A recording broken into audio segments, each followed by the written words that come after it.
Mam bakso aci. Hai guys. Bismillahirrahmanirrahim. Pertama aku cobain dulu kuahnya.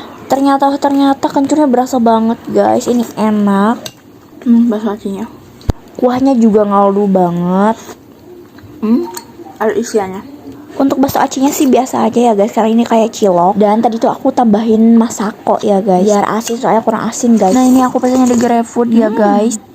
Batagor. Aku kira ini tuh nggak bakal enak, ternyata enak guys. Isinya juga ada boci, ada bakso urat, bakso tahu, cuangki lidah, cuangki biasa, pilus. Aku penasaran banget sama bakso uratnya. Langsung aja gigit. Yang bikin aku penasaran itu bukan bakso acinya guys, tapi bakso uratnya. Ternyata enak. Segini tuh cuma 18.000 plus ongkir guys. Enak banget guys.